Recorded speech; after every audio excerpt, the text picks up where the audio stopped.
Hello, I'm Jean Johnson. I'm glad to be here talking to you about gardening.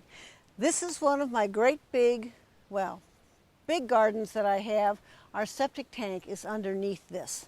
And so in order to hide those ugly concrete things, I decided to plant one or two things.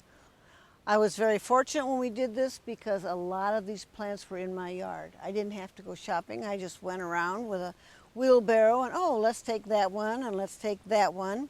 I have some strange ones in here. Hosta bridegroom, which has got a very funny pointy tip. We won't talk about that anymore.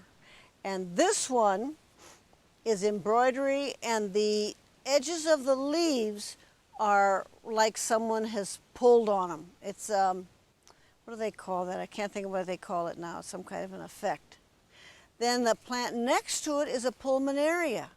Some people call those polka dot hostas, but they're not. They are totally different. They look like someone dropped paint on them. Raina seems to think it looks like an alligator. Well, now I'll never come out here again.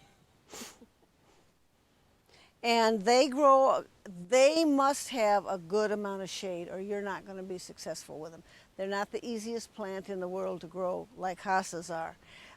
This is a plant that runs. You see these runners coming across here?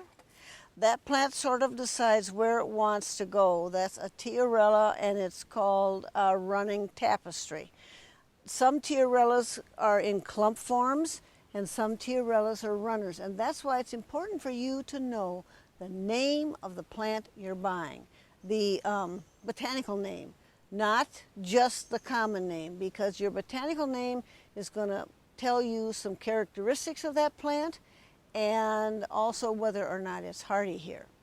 So that works pretty well. Then in here, that kind of yellowish thing that's not a hosta, that is Dicentra goldheart, bleeding heart goldheart. And it has the chartreuse leaf. That's intentional. Although this poor plant has suffered this year, our winter was not kind to a lot of plants, and the bleeding hearts are one of the plants that really seem to have taken a hit. I think the main reason people lost things is because they did not water in the fall. When plants, perennials go into winter too dry, very often they will die. So if you are a snowbird, and I'm not faulting you for running away to some place warm in the winter, water your stuff very well, 2 inches or so before you leave, and I think you'll have better luck with the stuff that that you may have lost this year. There are also some plants that just don't want to grow in some people's gardens, and when that happens, get something different.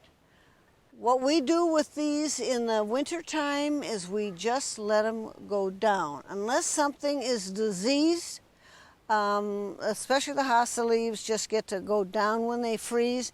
The daylily foliage is very tough to pull out in the spring. So we usually, after the daylilies have bloomed, we cut them down to about 6 or 8 inches tall. And then they help hold the snow, and the leaves that fall in these beds just kind of protect them. I've lost very, very few things this year, but any gardener you talk to has got some plants that they will have lost for one reason or another. It can be critters, it can be frost, it can be running over them with a snowmobile or something just little like that. But don't count yourself a bad gardener. Just try again. You can't make any mistakes that I have not already made, believe me. Over here, I have one of the things that I do if a plant is not growing well is I move it. And I have a little plant over here that really kind of illustrates there. Also, you can grow ferns here. Well, I'll talk about that later. Where did it go? Well, I've lost it. Can that be true? No, it's right here. This little plant, there's its name down there, August Beauty, I had in a different bed, and it was just way too little. If it's not doing well where you have it, move it. And on that note, I'll let you go.